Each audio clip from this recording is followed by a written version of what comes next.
Yang amat berbahagia Tan Sri dan Puan Sri, yang berbahagia Datuk-Datuk dan Datin-Datin, Tuan-Tuan dan Puan-Puan yang saya hormati sekalian. Saya ingin memperkenalkan diri saya. Nama saya Charles Uy. Saya datang dari Pulau Pinang. Dengan keizinan para hadirin, saya akan meneruskan penyampaian saya dalam bahasa Inggris. Respected guests, ladies and gentlemen, on behalf of Moral Re-Armament Malaysia, I would like to extend a very warm welcome to each and every one of you to this afternoon's occasion on this theme, Unchanging Values in a Changing Society. I have great pleasure to call on Datuk Paduka Haja Saleha Muhammad Ali to give the opening address. Datuk Paduka Saleha is a pioneer in many fields, being the first Malay woman to study abroad on a government scholarship. She studied social science and economics at the London School of Economics. And upon her return, she worked as the State Social Welfare Officer for the state of Selangor and is one of the founding members of our juvenile court, which was established in 1951. And today, she's involved in many voluntary and charitable organized bodies of social, educational, and religious nature. Datuk Paduka was recently given the Woman of the Year for Selangor Award. Her memoirs have been recorded by the National Archives to honor women in Malaysian history, making her the 7th woman to be thus honored. She is also the chairman of Moral Re-Armament Malaysia. It is my pleasure to call upon Datuk Paduka Saleha to address us. Yang berusaha, pengurusi majlis, Mr. Charles Uy, ladies and gentlemen.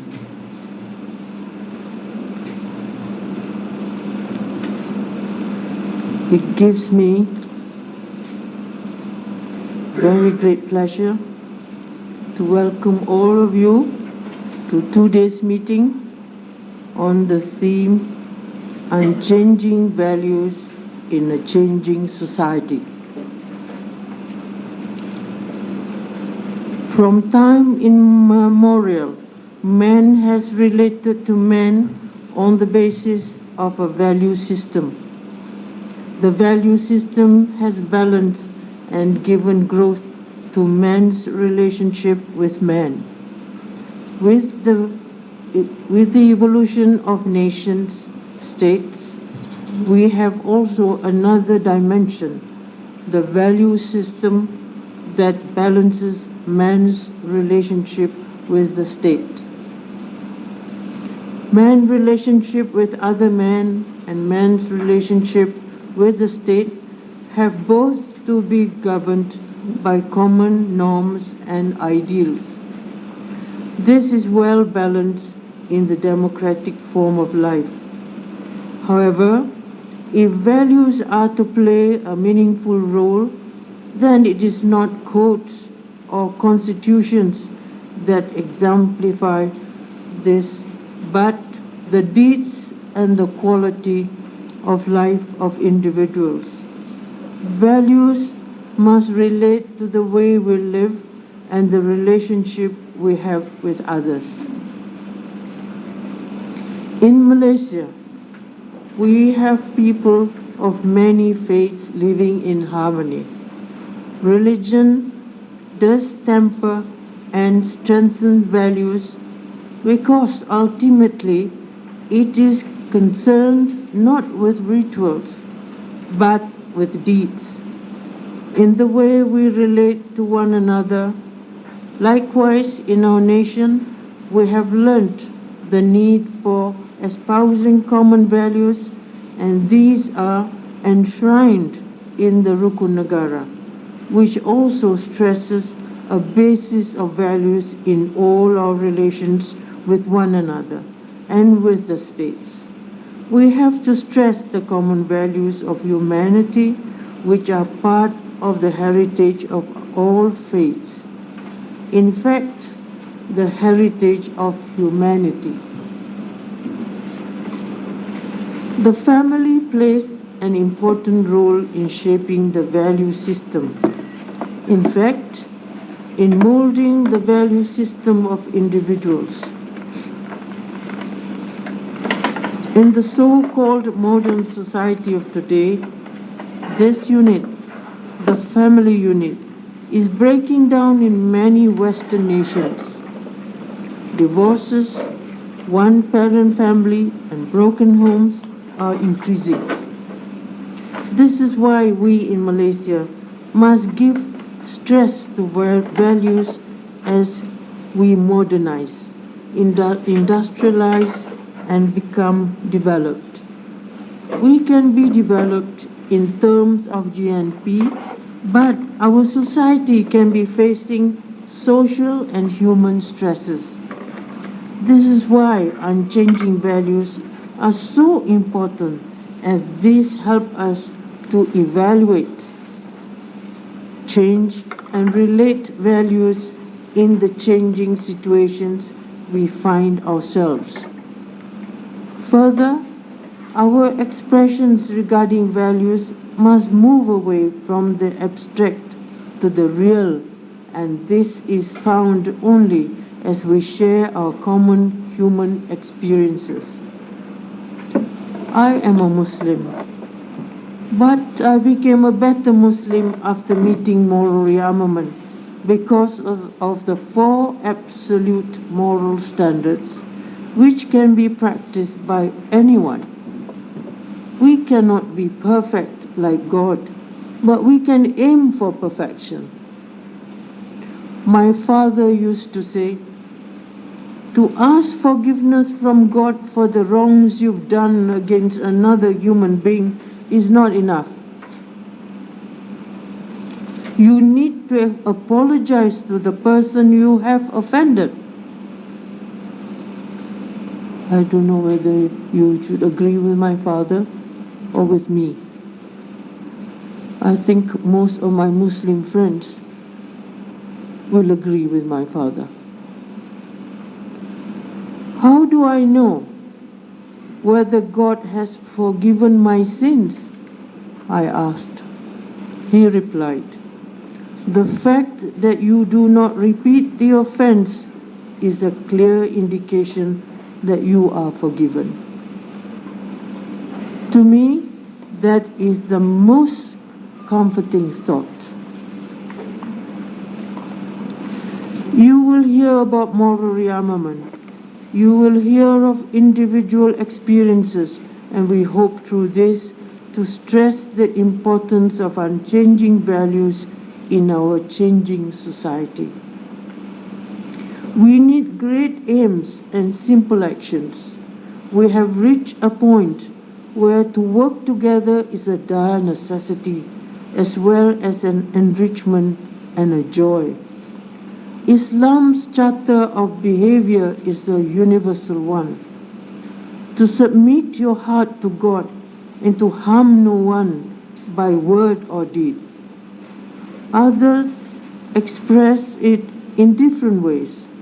The absolute, uncompromising standards of conduct which the service of God demands. These are summarized in unchanging values of absolute honesty, purity, unselfishness, and love. When we apply this, we cross the dividing line between a moralizing crusade and a moral and spiritual life well lived. In doing so, everyone can experience the significance of unchanging values in charting a clear way through the fast-moving, changing society in which we live. I assure you, together we can grow. Together we can discover these virtues which are important to us. These qualities are not needed for their own sakes, you know. They are means to an end. We can share this idealism with others. There's no goal too high to reach. If there's a will, there is always a way. With this note, I leave the others after me who will show you how to achieve this goal. And also with this, I plead with you, with these words. We shall pass through this world but once. Any good, therefore, that we can do, or any kindness that we can show to any human being, let us do it now, for we shall not pass this way again. Thank you. Well, ladies and gentlemen, the factors that have accelerated the rate of change are complex and interrelated. And they include higher levels of educational attainment, an increased availability of technology, which makes us more and more dependent on society, the higher levels of affluence, which opens up opportunities for a variety and depth of experience never before so generally experienced, available. And people react differently to change and the constant challenge it poses. Some may shut their minds to anything that threatens their chosen conviction or their way of life. Others swing like a pendulum from one set of ideas to another. But whatever it is, change marches on, and it affects all of us. In fact, in our attempts at development and modernization, change is a dominant value in itself. The call for the emergence of a new set of value systems that are consistent, in quotes, to the new way of thinking. And such values are secular in nature and permit experimentation. They glorify efficiency and stress individualism. They also emphasize social and material status. An emphasis on such values, rational though it may seem, have created new problems. Now, unless there is a corresponding change in man's motives and character on the basis of sound universal values, drastic changes in a society are likely to weaken and even destroy the stability and identity that we endeavor to build. We need to be vigilant that our vision of the ideal are not flawed or tainted by the haste, the ambition, the avarice, which will destroy us. What we need to uphold, perhaps more than ever before, are the universal values that transcend custom, religion, tradition, man-made laws, values that are compelling in their force and stable in their timelessness. The moral standards of absolute honesty, purity, unselfishness, and love represents universal values held in common by all the great faiths and are part of mankind's spiritual heritage. They can be acknowledged by everyone, whatever their race, creed, or backgrounds. Now, some people contend that moral standards are not necessary if what you are doing is not hurting anybody. We've seen what has happened to the ecology and the environment as a result of the uncontrolled exploitation of our resources in the world. We are only just beginning to see the results of uncontrolled exploitation of our freedom as individuals. Now we need a new dimension of change which goes beyond self. One of the marks of this type of change is a willingness to listen and to learn, to listen to each other and to listen to that voice that speaks from within us. We need the courage to look deep inside ourselves and discover the conscience that the Creator implanted there. In other words, the source of spirit and truth. It is a fundamental step if we are to solve the mounting problems we face. And our most valuable possession, ladies and gentlemen, in a democratic country is our freedom of choice in spiritual as well as material matters.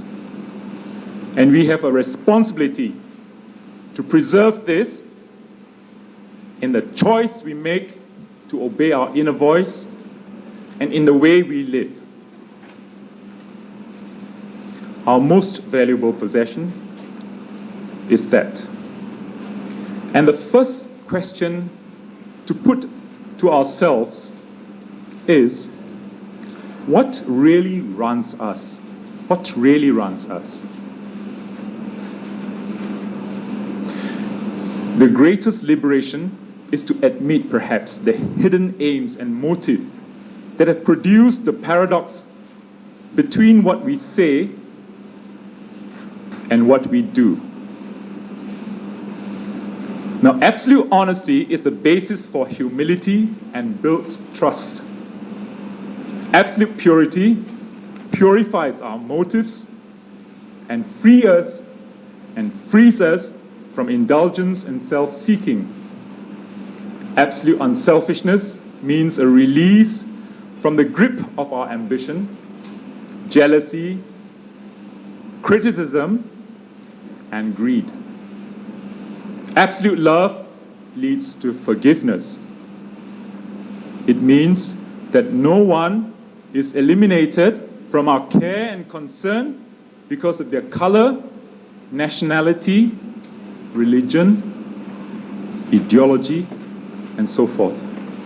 Now, these four standards, honesty, purity, unselfishness, and love, taken as absolute yardsticks, can show us where we fall short of what is needed to play our part. The aim of applying these standards is not perfection. They are meant to start a process of streamlining so we are able to be a part of a force to meet the needs in our society. Now, I met moral rearmament when I was a student in New Zealand. I have a friend, a university mate who is here, who will attest to that. And I was intrigued by the sense of purpose and inner freedom of some of the people I met. One of them suggested that I listen quietly for God's voice inside me as I face squarely those standards that I mentioned. He said that it would help to write my thoughts down in case I forget. And I could also refer to the things I've written now in future. And as I listened, I realized that while I was critical and blameful of all that I saw were wrong, I had no answer for it because I was part of the problem. And the simple miracle of being freed came when I faced the truth about myself, my pride, my fears, lust, ambition, selfishness, and began to put things right. I decided to apologize to people I had wronged or harbored ill will against, got honest with a professor for having once cheated in an examination, and return books I had stolen. But that was the beginning.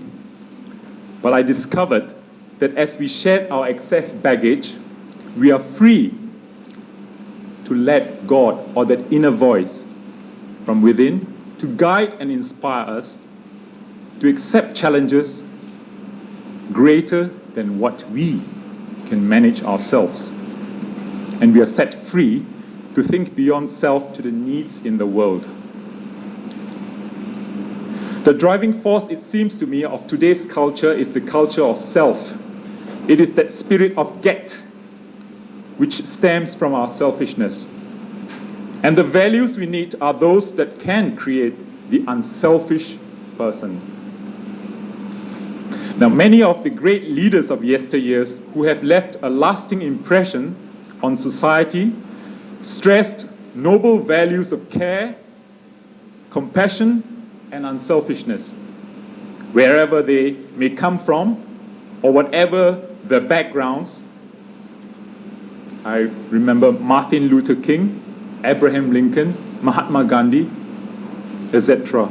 They all had the courage of their conscience to mine out and live by unchanging values, and yet relate it in a revolutionary way to the age in which they lived. May I now call on Miss Renuka Devi to share with us her experience. She trained as a nurse in England, and she's at the moment attached to a leading private hospital in Kuala Lumpur. Miss Renuka Devi. Many of us long for the freedom to do whatever we like. Freedom is indeed valued by all, even of different ages.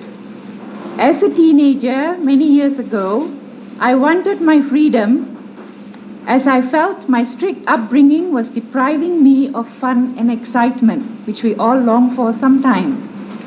The opportunity came for me when I was accepted to do nurses training in England. Very soon I was caught up with the social life there.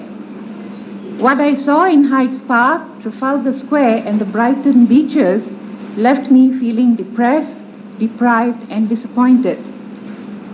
A Swedish girl's frankness and genuine concern for her people intrigued me as she shared of her decision to live absolute purity to overcome the threat facing Sweden as a permissive society. This was in the early 70s, and Sweden had the highest suicide rate in the world. I was challenged and realized that my living double standards had brought unhappiness and uncaring attitudes towards friends. My decision to give up my selfish way of living prompted me into writing a letter of apology to my father for the hurt and concern I caused him. Living a disciplined way of life gave me a sense of purpose and purity of motive with people. Another Malaysian colleague fell into the social trap and became pregnant. Abortion was very easily the next step, but all our care and concern won over her fears. She is now happily married and settled in Australia. Abortion is an ugly word and is being fought by many countless people every day. The faith, hope, and human dignity of an individual is destroyed when they seek abortion, except in some cases when it is a necessity to save a mother's life. Impurity takes away the clarity of thought and vision. The way we choose to live is important. Broken homes, divorce rates, violence are all on the increase. We have to avoid those that contaminate our hearts and pollute our minds. Very often on the ward, my heart goes out to those who come in as terminal cancer cases. Some need enormous amount of tender loving care. Others wither away silently. Prayers for such patients go a long way. My observations have revealed that in moments of desperate need and emptiness, faith has played a great part. We often don't realize the riches we have, but grope around for them. The majesty of having discovered the worth of such values helps us to value our lives and those around us. Before surgery, surgeons all over the world spend some time scrubbing their hands. This is to prevent infection. Similarly, applying unchanging values in our lives equips us to meet the challenges of a changing society.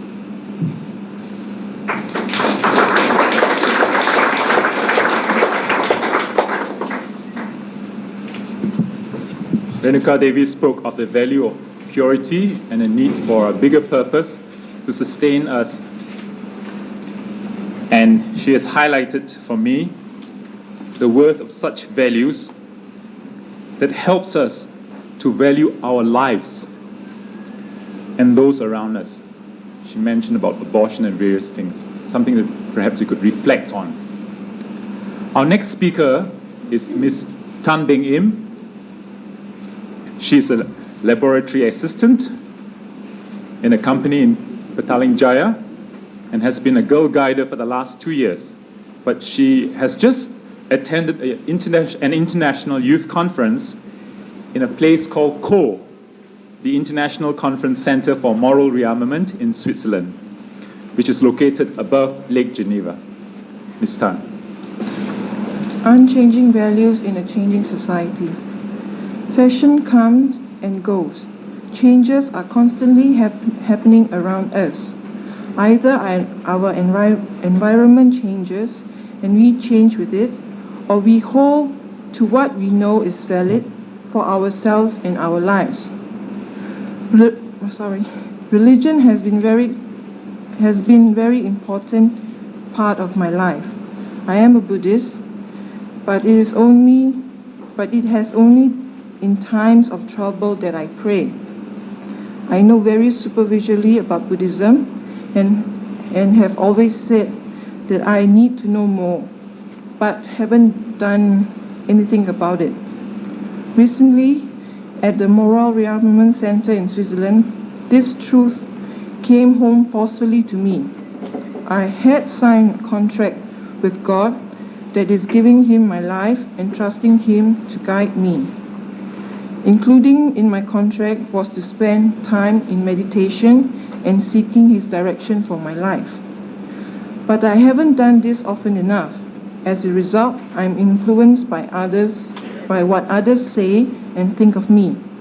I forgot who I am and try to be and do what others want of me. In Switzerland, I realized I was trying to compete with my sister. I felt ashamed about it. That night, I had a dream where I helped a group of young people in trouble. As if somebody said to me, that was my special gift. The next morning, a friend said that I was a very helpful person. Also, I discovered that I could be myself and that people like me for what I am. I didn't have to be somebody else. It was a freeing experience, and I felt that it as if a big burden had fallen away from me. You see, my parents have always compared me with my older sister. I have tried to show them that I can be as good as her. So I have taken up courses, done them halfway, get bored with them and dropped out. Eventually, I got frustrated with myself and didn't know why I kept doing this. But now this sense of having to prove myself is no longer there. I want to continue my course in computers, and after my time in Europe, I decided to take up lessons in French. As Chow has said, that I have been involved in guiding for 15 years and only been a guider for 2 years. Guiding has given me a sense of responsibility, discipline, and reaffirmed Buddhism's value for me. This is one way I would like to use my life to serve God and the country through helping young people becoming good leaders. Thank you very much, Beng Im. Now, Moral Rearmament, ladies and gentlemen, was launched in 1938 in London, in the West End of London, at a time when many nations were rearming themselves to prepare for war. Now, Dr. Frank Bookman, the initiator of this work, emphasized to the leaders of the world that what the world really needed was not another military rearmament, but a moral and spiritual one. The press caught on to that, and the work has been called moral rearmament. Now, MRA is not a new religion or a sect. It is a way of living, not an organization. It's more an organism of people who've chosen to live this way.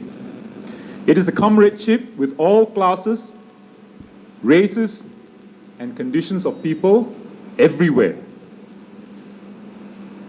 Now, it is my pleasure now to introduce you to Puan Zahara binti Mustajab, who is a teacher from Port Klang. And Puan Zahara was one of a delegation who also attended a similar conference that Bengim attended this year in Ko last year. And she brings back with her many discoveries, and she would like to share all those with you. Thank you, Mr. Charles. Actually, I met MRA only in 1986. That was last year. Through Datuk Paduka Haja Salihah.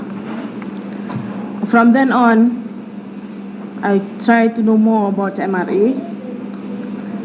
And in July 1986, I was given a chance to go to Ko in Switzerland. And I decided to go because I want to know more about MRA. I found that what MRA is nothing new to Islam. It is a way of life. When I was in Ko, I was still searching. I want to know more about MRA. And I want to be sure that as a Muslim, should I be involved? Should I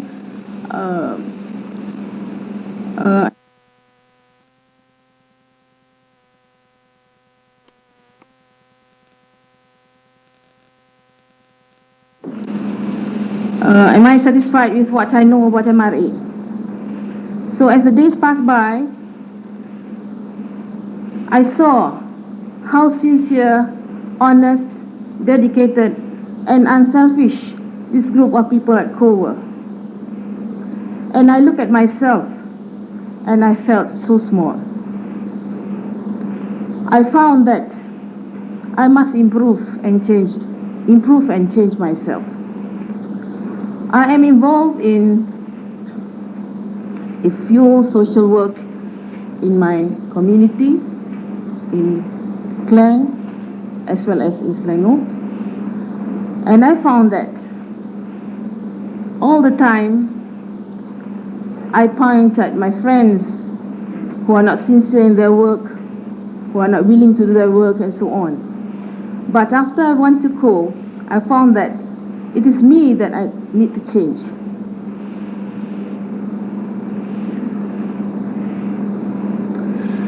In Islam, values cannot be changed.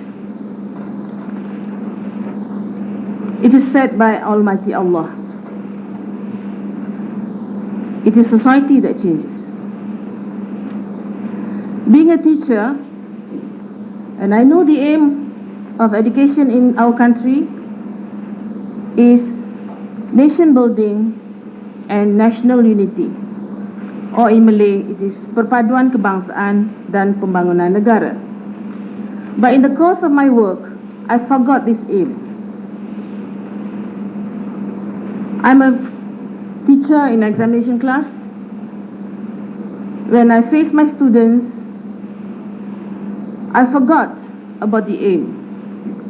I'm only interested to finish my syllabus and to get my students, to prepare my students for the examination. So much so one day, my headmaster passed by my classroom. He stopped my class. He asked my class to empty the waste paper basket, sweep the classroom, and clean the chalk marks on the door and the wall. I was quite disturbed by this. As the children do their work, I realized that I have forgotten what is my aim. All this while, I'm only interested in my work. And after that, I found that I have to change myself. And from then on, I see that I spend some time to teach the values to my people. And I realize that I have neglected to teach them the values which will reflect in any job that they do. Thank you. Puan Zahara has just said, we will now have a song relating to what she said on the issue of pointing your finger at your neighbor. Now, what happens when you do that? The song speaks for itself. In response to an advertisement in the press that appeared, I think sometime in October or November last year, 70 Malaysians rang up to inquire about a training course, Studies in Effective Living, that was conducted at the Asian Pacific Centre for Moral Re-Armament in Melbourne. And two of those who were selected are now with us, and I would like you to hear from one of them. Mr. Ma King Wah comes from Ipoh. He drove down this morning to be with us, and he works for an insurance company. Mr. Ma. Good afternoon, ladies and gentlemen. My name is Ma King Wah, and as Charles has said, I come from Ipoh. And I would like to share with you all how I got to know of moral rearmament. As Charles has said just now, I got to know of moral rearmament through an article published by the Malay Mail last year. The headline read, "Are you aimless in life?" This made me think of what I've been doing since I left school in 1979. Following on, he read that there was a 3-month study course called Studies in Effective Living, conducted by an organization called Moral Re-Armament in Melbourne, Australia. There was a contact telephone number in KL for those who were interested in knowing more. I contacted them and was told that there were only a few more days before closing date. I thought it over and decided to go down to KL, where I met these friends who then handed me a brochure stating what the course offers. The main item which interested me to do the course was overcoming the roots of conflict, because I feel that lack of interaction and suspicions between races of different religions led to increasing racial polarization, besides other things. Anyway, I was successful in my application, and when I arrived in Melbourne, hoping to find the answer to overcoming the roots of conflict, the last thing on my mind was that I need to change too. You see, one of the sessions we had is called one-to-one. As the title implies, it means that each of the course participants, there were 15 of us from 11 different countries this year doing the course. Each one of us will have someone assigned to them so that we can talk over our deep-seated problems and things which we have done in the past confidentially. From this session, I've learned that sometimes what we did in the past will govern what we do in the present and what we will do in the future. Although we can't change the past, but what we can do is try to put right whatever we can about the wrongs that we have done wrong before. I had a very tough time bringing myself to do this because it means having to overcome my pride. But in the end, I wrote a few letters to my family, friends, and enemies, apologizing for the wrongs that I have done against them. I won't go into details of all the wrongs that I've done, because this would mean that you will have to sit until midnight. But after sending the letters off, I felt that a great weight had been taken off me. Values which I believe in, but had not lived out, were brought once again into focus. This I realized were the unchanging values. An incident happened during the field trip, which is part of the course, which made me wonder and think that there really is someone up there at work. It was when I went out marketing with my host family that we bumped into a senior high official of our country. My host family introduced me to him. I took the opportunity to request for an appointment because I felt that I should come to terms with a big problem troubling my conscience. That is, my feelings of resentment towards another race. And when I went to confirm the appointment, half of me wanted to go, but the other half hoped he wouldn't grant me the appointment. Because if he granted me the appointment, then I would have to do what I know I should do. But however, he granted me the appointment, and on the day, together with the other 2 Malaysians doing the course and a faculty member, we set out to meet him.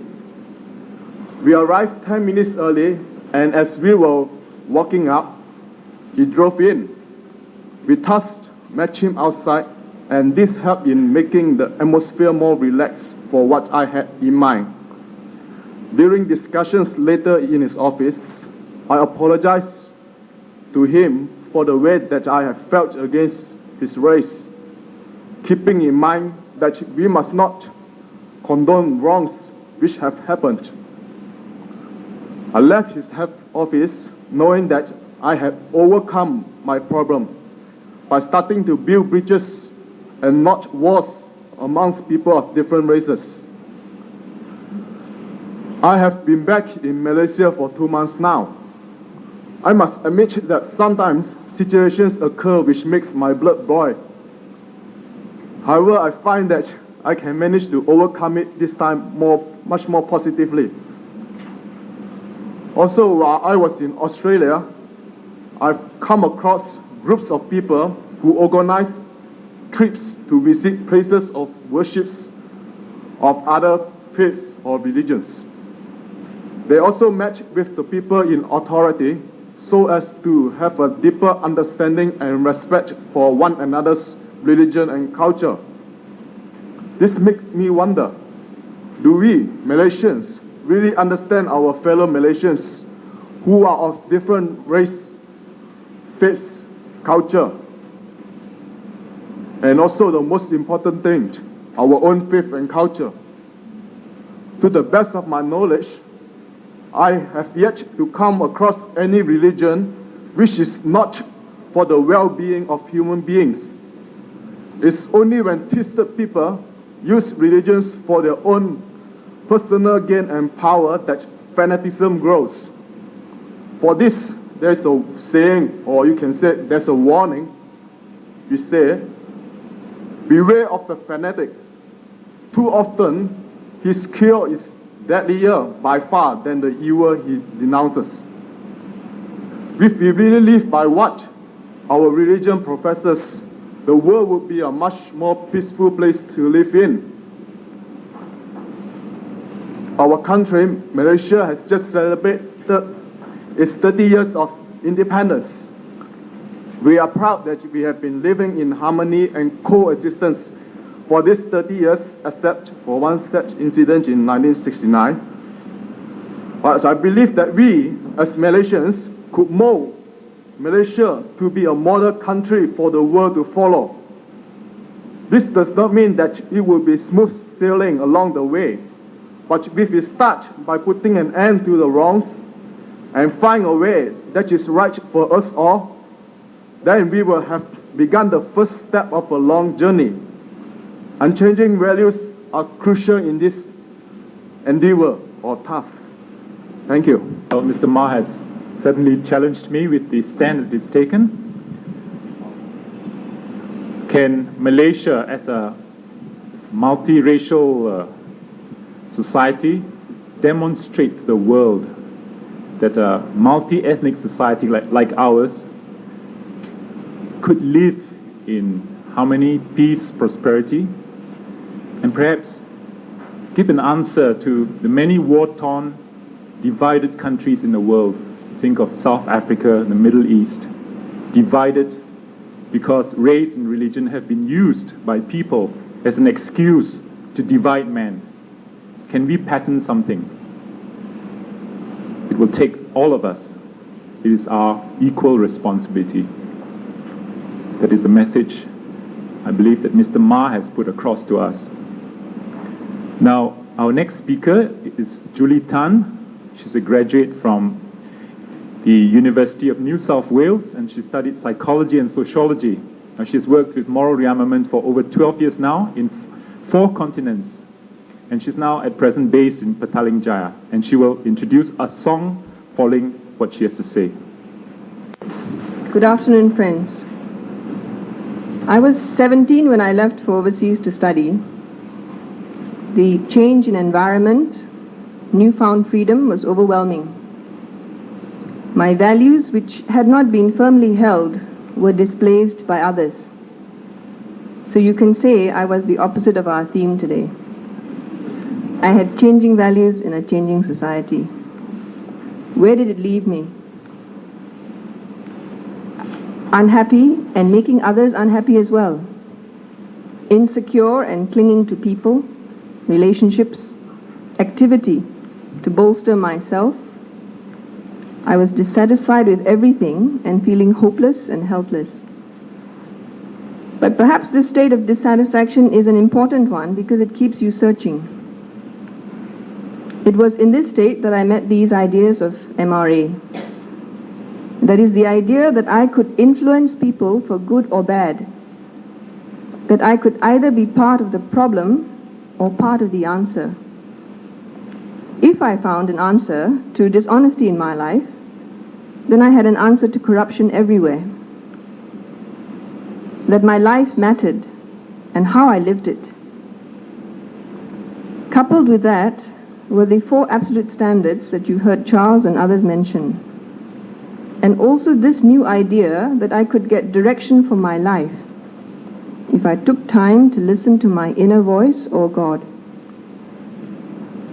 So you can see that I was ready to have some guidelines in my life, as I had lost any that I might have had previously. These absolute standards of honesty, purity, unselfishness, and love gave me a point of reference in today's world of relative standards, where we compare ourselves with others. I had a compass then with which to steer my life by.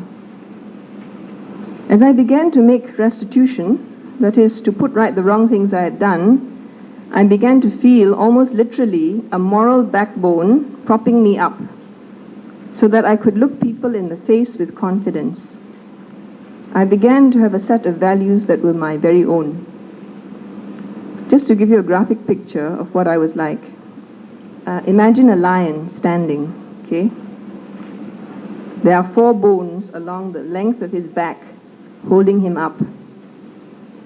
You take away these 4 bones and he collapses on the floor, a lion's rug to be stepped on and walked over by everyone.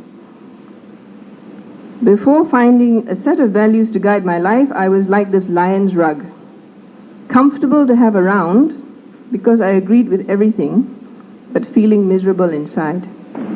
As I began to take responsibility for my life and cared for others around me, I found a maturity which does not come with age. Which brings me to my next point. I am sure and I believe that many of us here today already have a set of values to guide our lives by.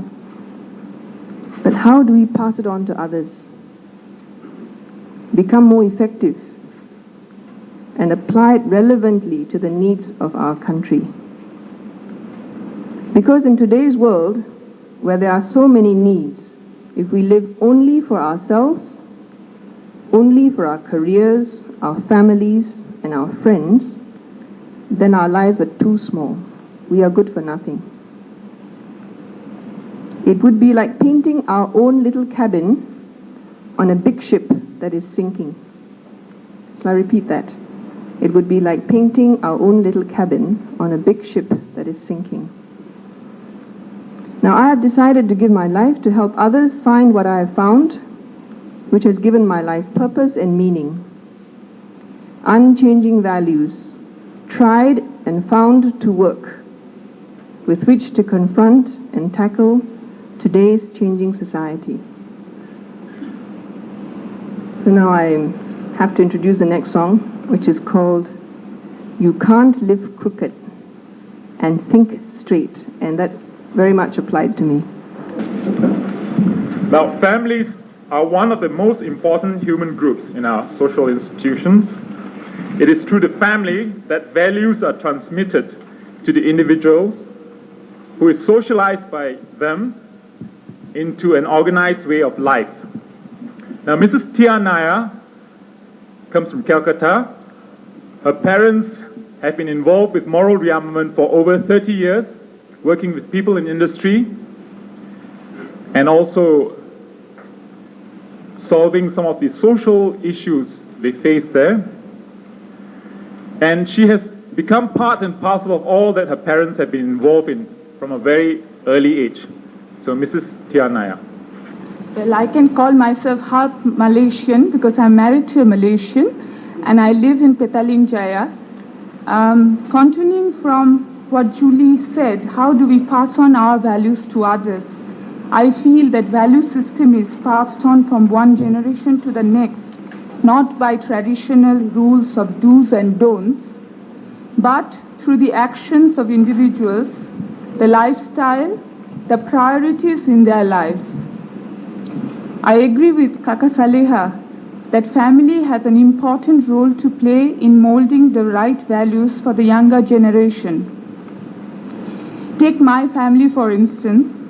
My father has been a trade unionist for over 40 years.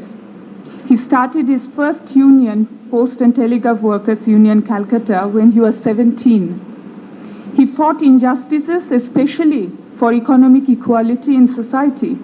He came across the ideas of moral rearmament in the 1950s through an industrial play. For the first time, he recognized the difference in the values he fought at work and the way he lived at home. He championed for equality for workers, but at home he did not extend the spirit of equality to his wife. On realizing this, my father apologized to my mother for using the home as a petrol station. I don't underestimate that. Likewise, he had to return funds that belonged to the union, which he took for himself. This was an attempt to put ideals that he believed in into practice. Values also get tested at times of crisis. This happened to him when the private railways where he was working closed down, leaving 3,000 men unemployed during an acute recession time. He was offered a job in another department due to his long service, but his conscience told him to be responsible for these 3,000 men and not to take up the job. He accepted this challenge, and for 9 months he and some of his colleagues fought to get these men employed with the government railways. My mother supported him fully and tried to keep the family going without a salary. The 3,000 men got jobs at the end of 9 months.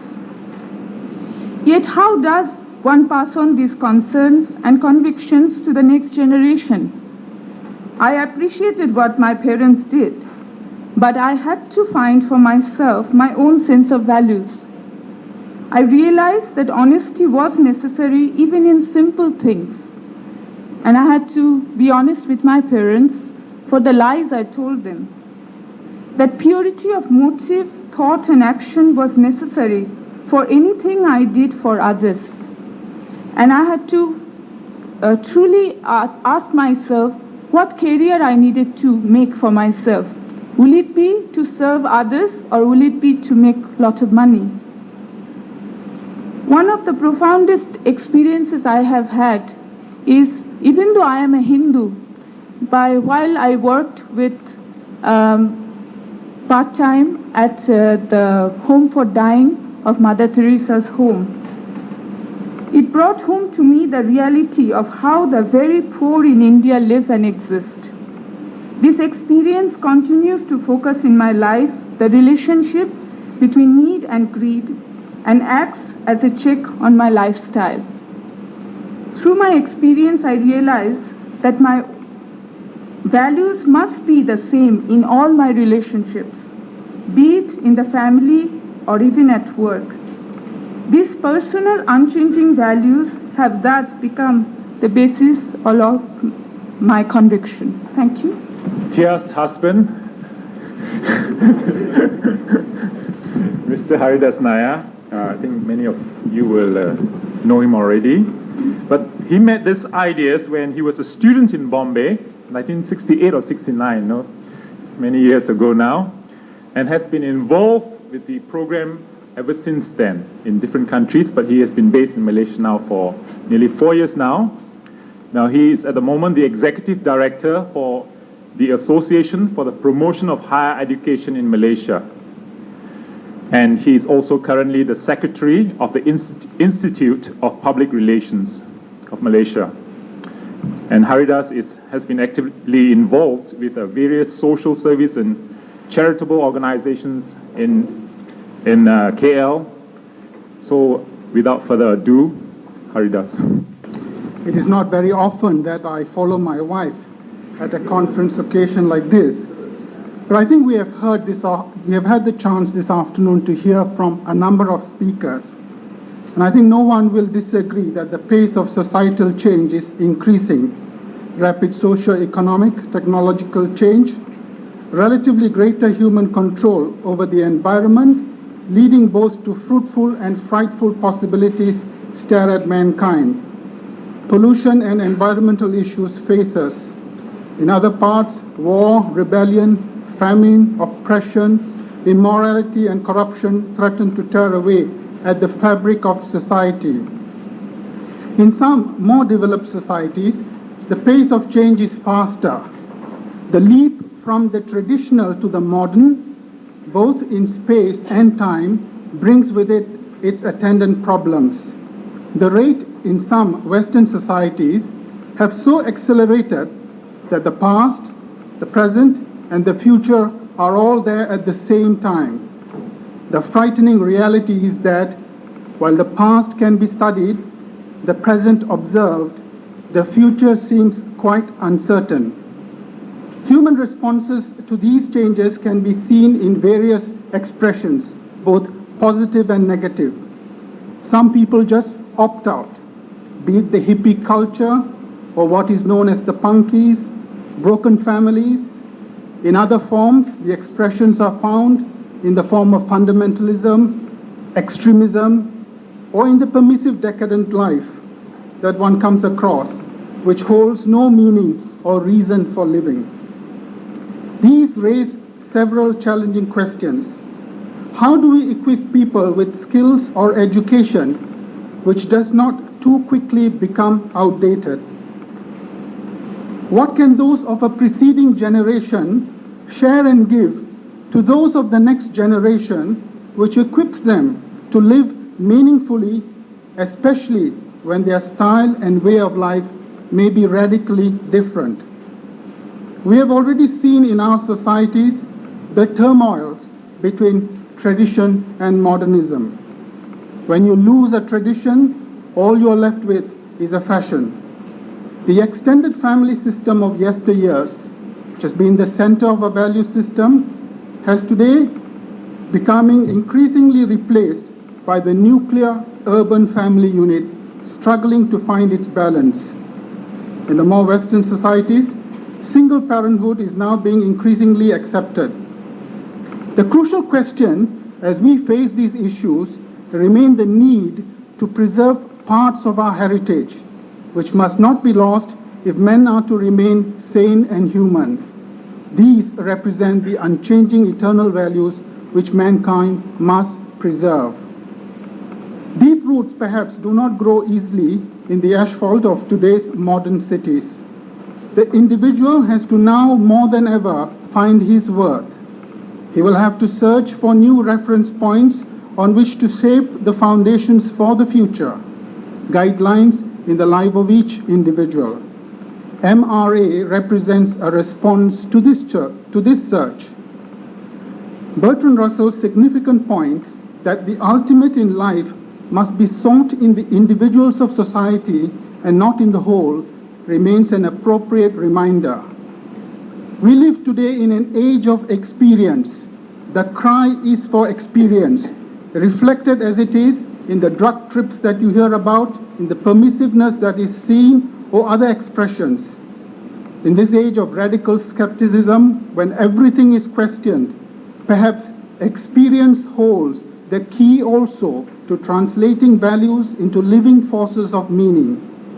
Thus, there is thus a need to present values not as instructions or injunctions. The values of yesteryears, which have given us both freedom and liberty, should continue to define our lives.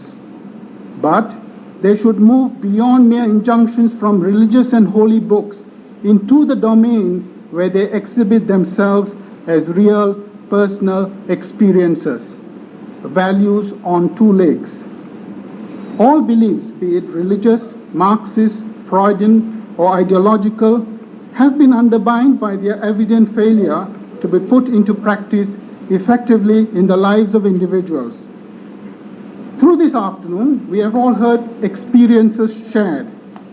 Many are trying this experiment of clarifying their values, of validating it to today's experience by starting with themselves. The 4 absolute moral standards that you've heard about can be equated to the compass points, a good indicator as we chart our passage through life. The famous Vienna psychologist Professor Viktor Frankl, who succeeded Freud, says, "The nature of man is such that he is at his best when living in the field of tension between an unreachable ideal and his actual performance. Thus, if we trim our ideas and standards to what we can manage, stagnation and frustration are the results." Many the world over, of different backgrounds, races, and faiths, have been inspired by these ideas. Hope is not the exclusive domain of any one group. In spite of variety and differences, the intimate experience of heart and spirit are an inspiring reality which can be communicated and which other human beings can respond to, no matter how removed their expressions may be from one's experience. The one universal language which MRA emphasizes is a life lived out and the individual experience. Human experiences shared, devoid of dogmatic statements, can provide a basis of uniting people of all faiths, races, classes, for whom God is not only a belief but a reality, who accept moral and spiritual discipline not under compulsion but because they have experienced the joy and strength it brings, whose conscious aim is to resolve the challenging social and human problems that confront mankind. Experience breeds commitment. The unchanging values we have outlined and the experiences we have shared bear testimony to the purpose and aims we stand for. I believe that unchanging values of this kind can bring hope to anyone who is also ready to experience values and to know that it makes a great difference to the totality of the human experience. Without some belief in absolutes, some certainties in human life, there is not going to be any values for which one would live, let alone die. Viktor Frankl, through his concept of logotherapy, states that man's most desperate need is to find some meaning in life, and meanings can only be built on certainties and convictions. It is unchanging values which remain the ground for achieving meaningful answers to such human questions as, who am I? What is the worth of my person? What is the value of my life for